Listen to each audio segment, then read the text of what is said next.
they will start to secrete leptin. Right? So that will go to the brain and basically be like, oh, the fat cells are getting bigger and bigger. Like that must mean we have excess energy, so we should stop eating. Right? So it's a feedback loop. And then they tried to use this fat mouse that they discovered who had a genetic mutation which made him or her, whoever, made it not produce leptin. So they're like, oh, maybe we can test and see like if we give the fat mouse leptin, will it learn to stop eating when it's full? And it worked in mice, right? Obese mice saw large losses of weight. And then they're like, ooh, maybe we can use this in humans too. Maybe humans just have a leptin mutation. Well, actually, no, that's not what happened. Humans do have enough leptin. But it seems like maybe it's more of a link between the resistance of leptin. WeChat call. Joseph just trying to call you. He definitely just screened you.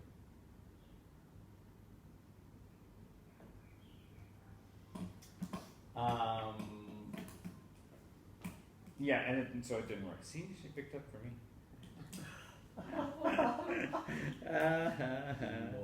All right, hi. Okay, I don't know what's going on with Zoom today. All right, before we start the lesson, happy birthday to you. Happy birthday to you. Happy birthday, dear Janaki. Happy birthday to you. Hey. I can't believe that for the first time ever it didn't work. We could have done this like so long ago. Okay, I'm just gonna leave you like nearby here somewhere. Close enough. All right. So leptin. Then we should have finished this last time. We didn't quite get to it. Is melatonin. Remember, as you're going along, or sort of by the end of this week, at the very least, that table of hormones you should have filled out. Where it's produced, where does it go, and what does it do?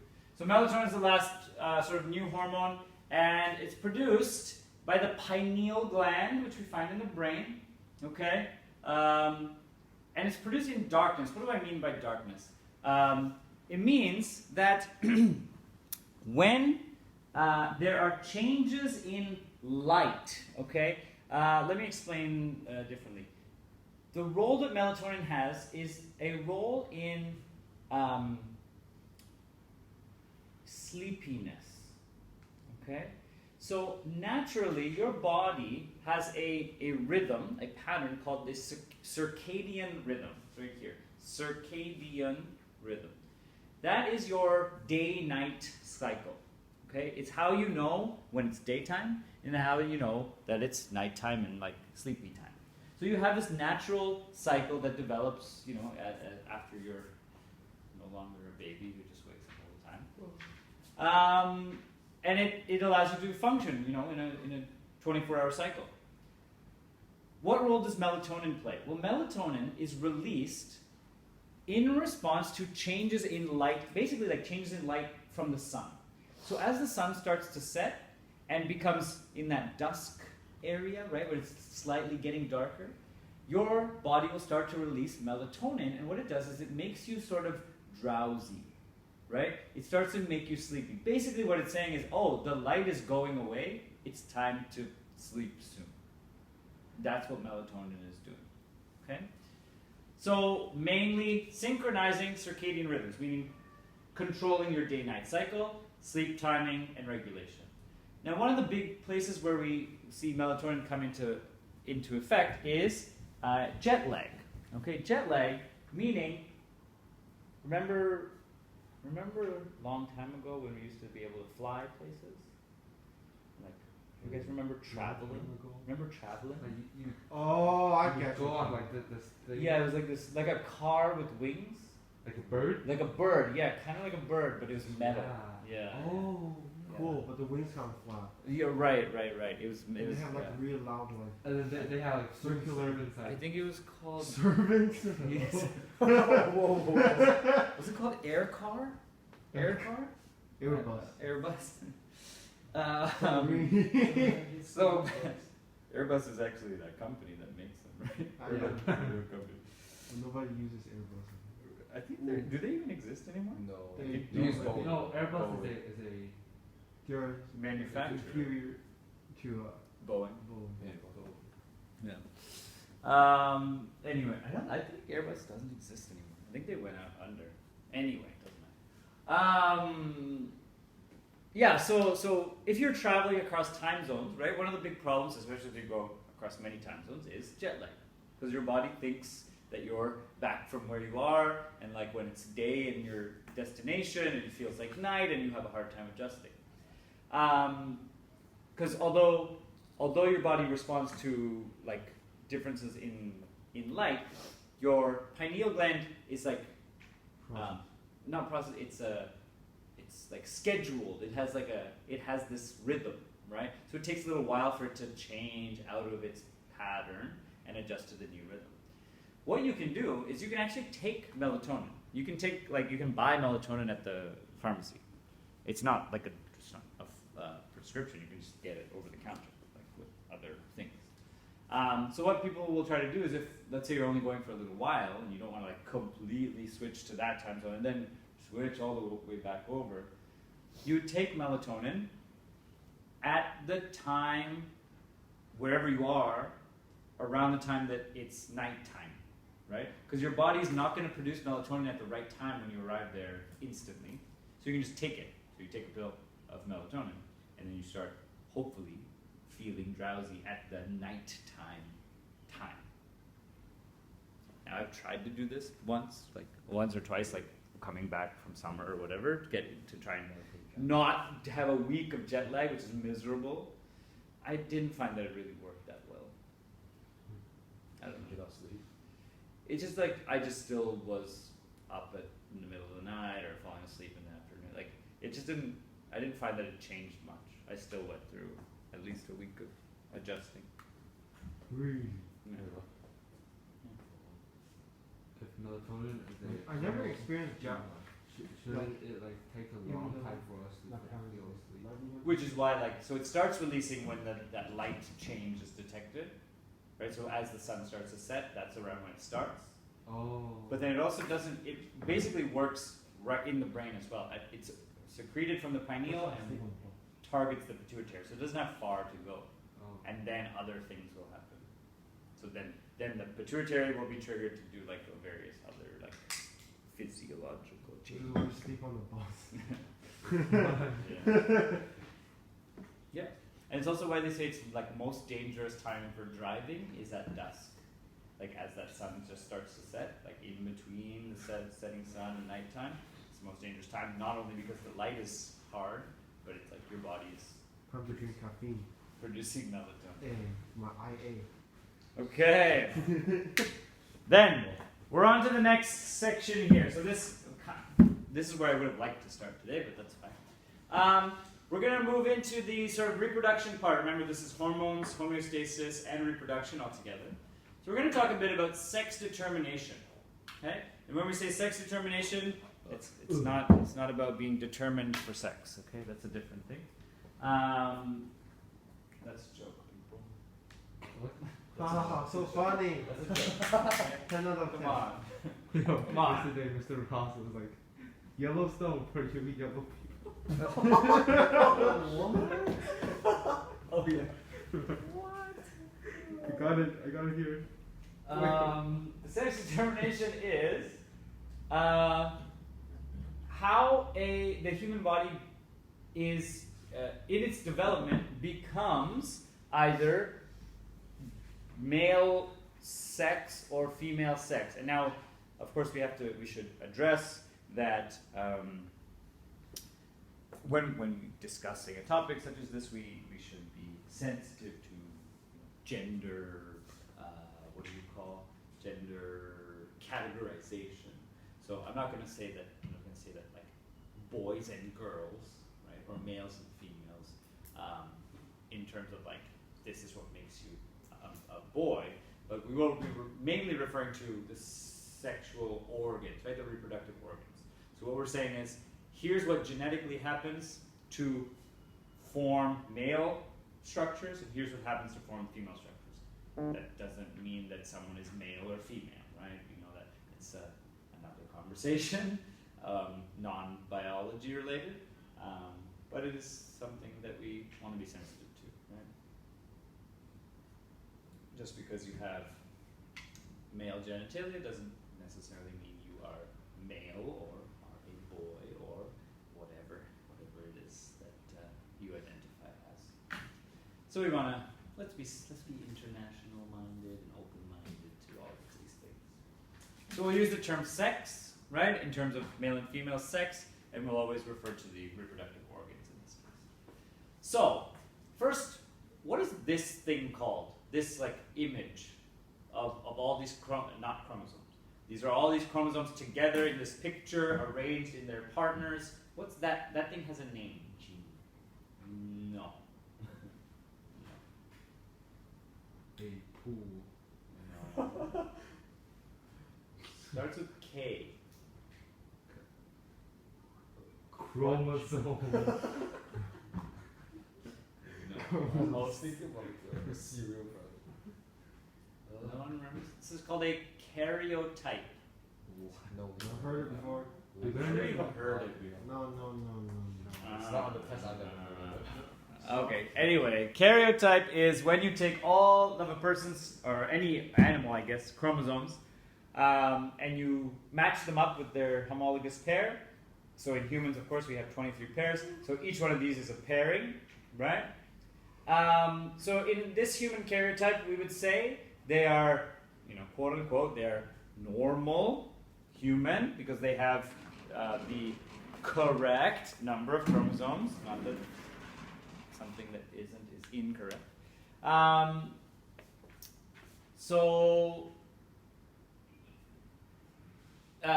Out of a human karyotype, you should have 22 pairs that we call autosomes. Okay, autosomes means like body chromosomes. They code for all of the things that make you who you are, like physically speaking. Okay, and then the one physical structure that's coded by this last 23rd pair, the sex chromosomes, is your reproductive structure. Okay? So this person, this individual, would be a 46XY, right? So 46 chromosomes, and at the 23rd pair, it's their XY. People can be various other numbers. They can be 45, right? It can be you can have 47 if there's abnormalities or like incorrect chromosome numbers. There's 45. There's possibilities, of course. Meiosis can have mistakes. We'll get to that in a minute. Okay. So in this unit, what do we want to know? We want to focus specifically on that 23rd pair, right? And we know that in order for, and again, this word, I don't like this word gender, but giving the female sex, a female sex would have two of the same chromosome. They would have an X and an X, not the same, but one from father and one from mother, right? While a male would have the X from mother and a Y from the father. Okay? And it's very important to notice that the X chromosome, if this was XXX, it would be the same size, same length, right? But the Y is much smaller and very different from the X chromosome. Okay? And having the Y chromosome is what makes the sex determination. So let me say this, with all apologies, but X chromosome is like the default, okay? So unfortunately, female reproductive structures are the default setting, okay? Only if there's something overriding the default, that would be a Y chromosome, would the default change to something else, okay? So let's look at how this works. I'm gonna move forward here for a second. Here. No. I'll do this. Sorry, Gene. Yeah, exactly. Sorry. So what actually changes the default to form male structures is exactly right. I like to call it the sorry gene. Okay, sorry, you're a male. Okay? Yeah, exactly. Sorry, you became a male. This sorry gene is only found on the Y chromosome. You do not find this gene on the X chromosome. So how is that relevant? The sorry gene is going to develop testes and thus produce testosterone. Okay? Without the sorry gene, that human will not produce, they will not develop into testes, they will develop into ovaries instead. Testes, testicles. Yeah. It's your balls. Yes, it's your balls. Testicles. Hold on. Okay? How does this work? So the sorry gene, remember a gene is just the genetic information. The gene codes for proteins. The protein that it codes for is something called TDF, testes determining factor. Okay? So the information from sorry gets read, right, transcribed, then translated into a protein called TDF. TDF then becomes, William and Janaki have heard this before, but it becomes like a gene promoter, right? So then it promotes the production of other proteins and other translation in other places to make like proteins that are going to help build testes, right? So they cause testes development. If there's no sorry gene, hooray, you become female. Okay? So without this gene, without the gene that produces TDF, the gonads, gonad is just the word for the structure that makes gametes, right? So testes are gonads, ovaries are gonads. So if there's no sorry gene, the fetus, which is the developing baby, the gonads will become ovaries. So essentially, the gonads will develop ovaries unless the sorry gene is present. What does sorry stand for? Is it like an acronym? I don't know actually, Just the heavy- and I don't have my phone anymore. SRY is.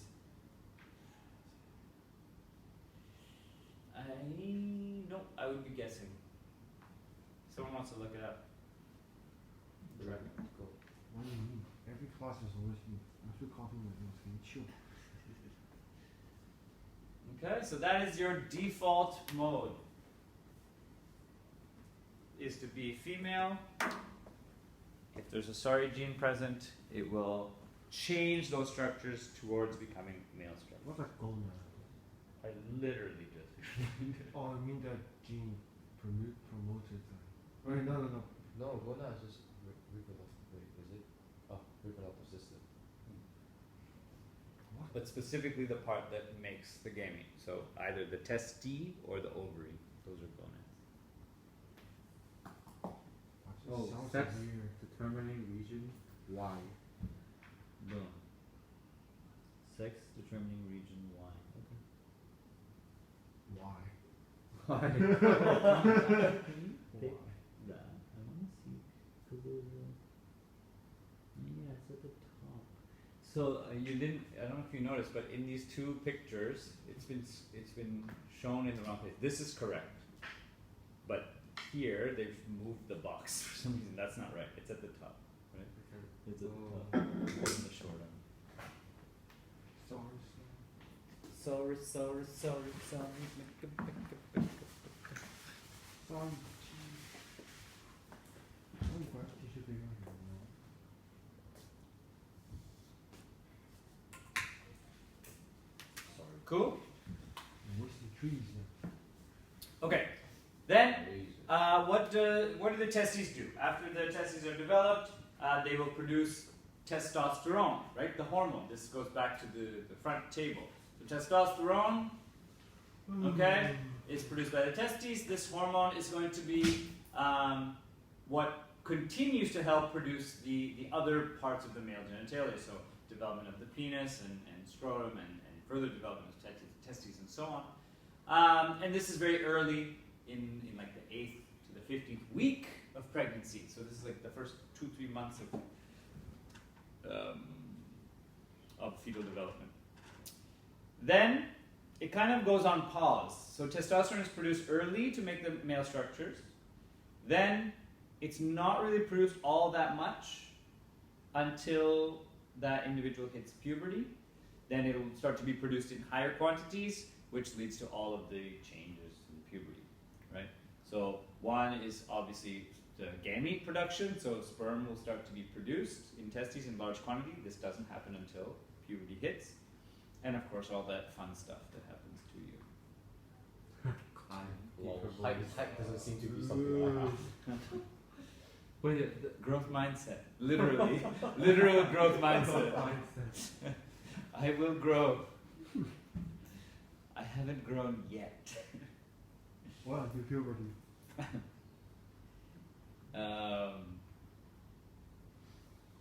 Oh, I told the other classic story when we. I don't remember how if it was this early, like as early as like 2 months. Maybe it was like 3 or 4 months in. We went for a checkup, ultrasound thing, and we hadn't even really decided if we wanted to know if the baby was male or female. Like we kind of like, oh, we should find out. I don't know. Yeah, maybe later. I don't know. Wait, I thought we can't find it. You No. Chinese camp. Whoa. We also shouldn't because we're in China, but they tell you because they know that you're foreign. Chinese can't? No. Why? The one child One child policy. policy. But now they lifted, right? But still, it's like You can't Child know policy. it. they'll do stuff. In some places, they'll still there's discrimination. I If guess. it's like a particular gender. If it's female, let's not joke. We all know what we're saying. We're talking about. Yeah. So if it's female, they'll usually they prefer male. Let's say that, right? So then I think Chinese doctors are not allowed to tell people. You can still find out. Like I think there's ways, but you're not supposed. The doctor's not supposed to. From like the picture thing, right? Ultrasound. Yeah. Ultrasound. Told you the So that's the story. It's like when we were at this ultrasound, early on, and so the doctor's like doing the thing, right? She's like, It's a big she's head. like, like looking at the screen, and again, like we haven't had the conversation yet, and she's like, oh, do you want to know the gender? And I look at this guy, I'm like, well, we obviously know what it is. Like, if you're looking at the baby like on the screen, and then you suddenly are like, oh, You want to? what did you see? You obviously saw something, not nothing. So we both were like, well, I think you just told us. I think it's great. Yep. Alrighty then. Cool. Right? You wouldn't say, do you want to know suddenly like that if you were guessing. You clearly saw some structure and you're like, oh, by the way, do you want to know if it's boy or girl? Okay. You were Can not. you see it from you can see it from ultrasound. I mean, he's like moving around and stuff.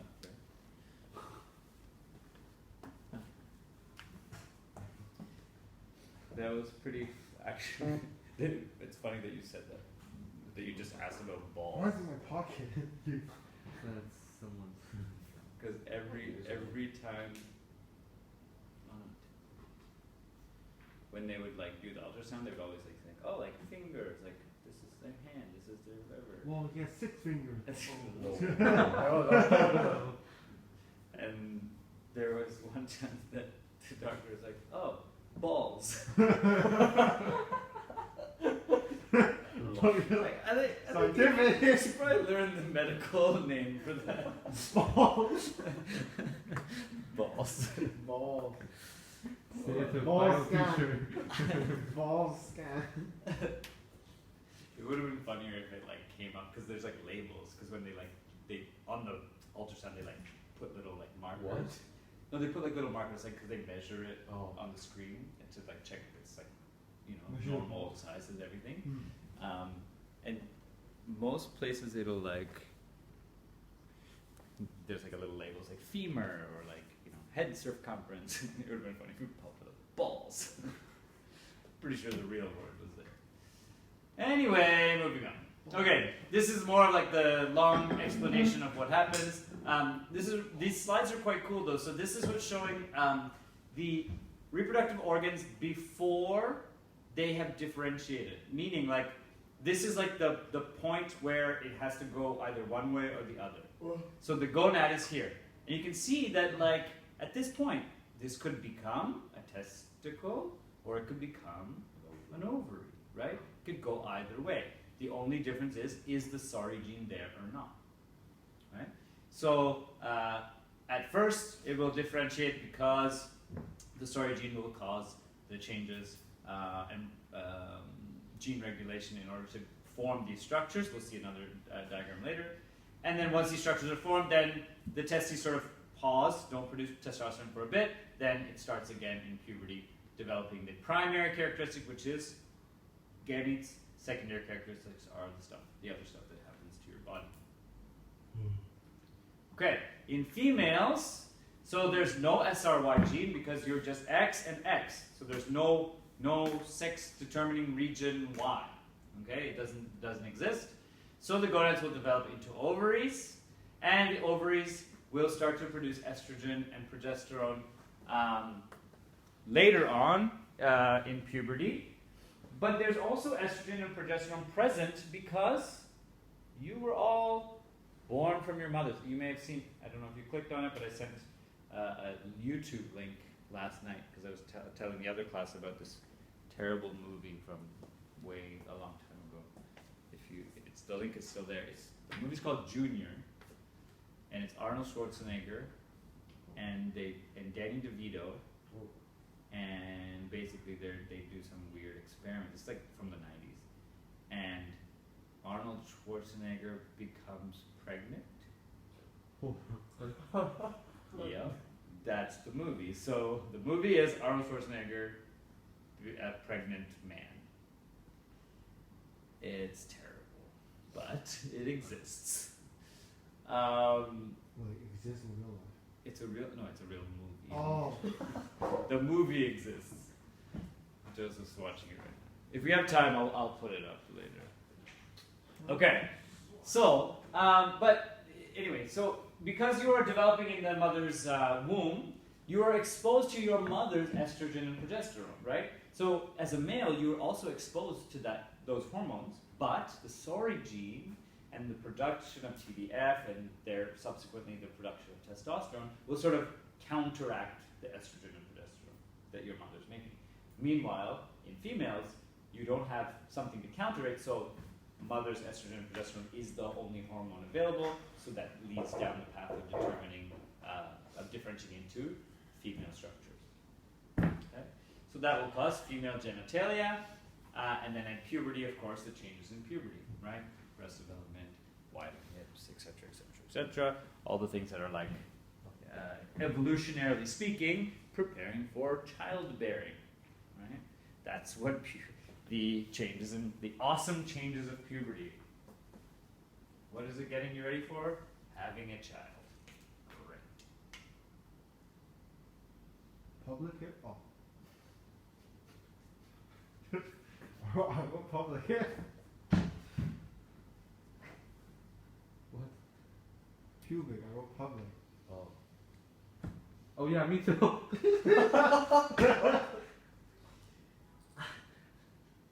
I just realized. Public here. It's shaky.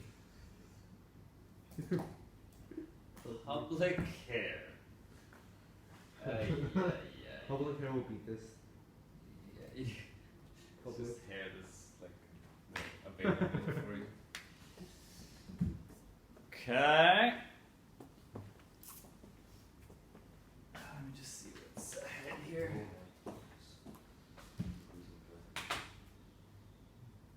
We're losing Okay, the sweet. not drinking. We're good. We're on track. Okay. So there you go. Sex determination. Default pathway, estrogen, progesterone, female structures. Default pathway, estrogen, progesterone, but you have a SORI gene. Cancels out estrogen, progesterone, testosterone, builds male structures. Okay? So this is the longer explanation of that, right? So again, from here, you can see how it differentiates into the structures. based on the estrogen and progesterone from the mother. And then what happens at puberty? You have all these characteristics like we mentioned. How does the body know it's puberty? So again, there will be sort of It's It's about birthday. time. The 12th birthday. Oh, time's up. Oh, Happy birthday coming in again. there's High level of sugar. You know, it's change, yeah, like it's all like gene regulation, right? So there are timed changes in release of these hormones that will take place, which is a weird question to ask. So like, why does it just stop and then start again? Yeah, there's. It would take me a long time to try to explain all of that, but essentially, like, yeah, those hormones are not produced at a high concentration, and then for some reason a signal turns them on to be produced at a much higher rate at that time. Happy birthday songs. When does it like determine if it's a boy or Early, very early. So this would be, stem cell? I mean, it would already, from the moment of Fusion. Fertilization. fertilization and fusion of nuclei, that would already be, not zygote, it's a it would be determined, right? Because you'd get one from mom and one from dad. So at that moment, you'd have the XX or XY. And then the development would start, I mean, from that moment, it's already starting. So there's not really any like, it switches on this day kind of thing. It's already going to be on track. So up until, actually I think the next, let me go to here. So up until this moment, which is probably a few weeks, right? This is called the bipotential stage where it's still like neutral, Are those legs? right? Yeah, Default. Those yeah. are fingers. No legs. Oh. What the? Wait. Hold on. Yeah. That's So this is like week, maybe like 1 or 2 weeks. Really? Yeah. 1 or 2 weeks, maybe a few more, maybe a bit more than that. Yeah. So this shows us like this is like nothing yet, right? Bipotential means it could be either one. And then you have this duct called the Mullerian gland. And this is just for interest, but it's quite cool to see like how similar, right, the early gonad is going to be in males and females. So in females, you have this future ovary. You have this tube called the Mullerian duct, which is going to become the fallopian tube. In males, you have this tube, but it's going to break down because you don't need that tube, right? You still have this structure that looks a lot like this, right, which is going to be the future testes.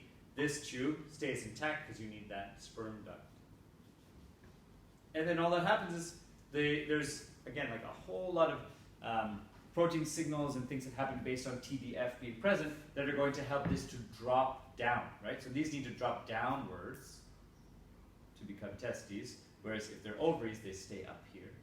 And then, of course, you have penis formation and so on. So there's a bunch of rearranging that happens.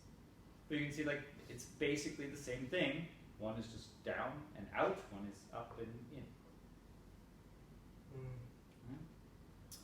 Sorry, just wanted to, this is like a summary table of what the two hormones do. So of course testosterone in males before develops penis and scrotum, develops testes. In puberty, all the fun puberty stuff. In females, development of female genitalia, maturation of, ovary development first, and then in puberty, public. Okay, now, this is again, just for your interest, is like, this isn't always perfect, okay?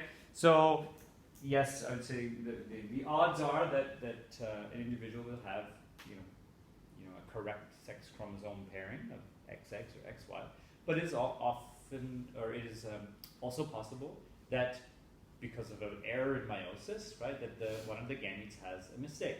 Maybe they have 2 sex chromosomes, which if you combine with another one makes 3. Okay? Or maybe it doesn't have a sex chromosome, it's missing one, so now you only have 1. So there are a whole host of chromosome disorders that are explained here that people may be living with. right? So they may be, you know, XXY, so that for some reason they got an extra X chromosome. They may be XYY, right? And oftentimes, if you read what the descriptions say, many people that have sort of sex chromosome disorders, they may not actually look any different. So they might, you know, have a look of a male, quote unquote male or female. But most of the problems, most of the abnormalities, I don't like to use that word, but will be in their reproductive system. So there'll be like problems early on in the development of how their structures rearrange. So they may have like undefined or not properly defined male or female. So like this person may have both or like some combination of male and female genitalia. Someone else like triple X. Occasional See, I have some combination of both ovarian and testicular tissues. So it's one of those things where, and if you are interested in something like this, maybe not in the science of it, but if you want a really interesting book, look for a book called Middlesex. university. It's a place. Actually, I didn't know what this book was about. Where I grew up, actually, the county or the district, like the equivalent of like Minhang or Changning or whatever. My county was called Middlesex County. It's a very British name, like Liverpool. yeah, it's like an area, right? It's like a region. Like Brightstone. So honestly, to be honest, I started reading this book thinking it was going to be something about England, like some like historical fiction, something. I didn't know what it actually was. So it's a really good story about someone who's like the main character's growing up. Essentially, as they grow up, find out that they are like one of these things because of the way that their structures end up developing, like through puberty. But it's not something you would know, right? It's not something even like your parents may not know. If you just look, everything looks normal without doing like a genetic analysis. Like early on, it might not look any different than anyone else. So like the story is really powerful in terms of like finding out and then like how it changes. Like, you know, you think you are this your whole life, and then suddenly like you don't know what you are or who you are or who you define yourself as. Really, really moving. Is that the word I want to use? Like very, very powerful book. Worth a read if you're interested. Middlesex, Jeffrey Eugenides. It's one of those ones where like I don't know if you've ever done this, but if you've read a book where like you haven't heard anything about it before, that's not a good plan. You should read. Welcome to 2020. Please don't read. We use Kindle. Where you have no expectations, and it just like turns out to be a really surprisingly interesting read. Okay, so this is complicated now because these links don't work. I found out, but Oh god. I'm gonna leave this for you, and I don't know when you're gonna do it between now and period 7. Hopefully, Wait, maybe you how- have study, but Hopefully. I left it for the other guys to do for homework because it's pretty easy. You just need to label and annotate. And I would say try it by yourself first without help. Wait, what's my- And then when you have done as much as you can, you can go to the PPT and it has This, the, right? yes, it has the details on it. Okay? Nobody gets in classes. Wait, no, we didn't done this one, right? We definitely have done both of these. There might be some additional ones that we Louder. haven't done. Nah. Yeah, this is bladder. is? Mhm. It is. It's just Don't want these two. Kidneys? yeah. Yeah, Oh. I'll give you What the- do you think those are? Potato. Potato stone in your body. Okay, so that's what I'll leave you with. I don't know if you can do it at lunch or something, but we'll kind of Is that the what? we will What is J? go over it at the start of period 7 and then move on to menstrual cycle. I think I sent in the group this morning just to confirm. So we've got dates set. May 29th HL test and June 1st SL test. June 1st. June 1st. What is it pointing at? No. Maybe I suggest using pencil first in Oh. case you... Well, I don't know. What if you make a mistake? No, I won't make a mistake. Wow. What is the thing called? The kidney, the tube? Is it urethra or the urethra? Eureka. Wait, no, you should have people. I don't want to label it. You. All right, Janaki, that's it. We're gonna label the Uterus. reproductive organs and then It's not. see you in period 7 again. Uterus. No. Okay. Hopefully Zoom works by then. Yeah. All right. Bye bye. Enjoy your birthday between now and then. Thank you. All right, bye. Bye. Next Best time. birthday present we could have gave us an hour of sleep. It's true. True.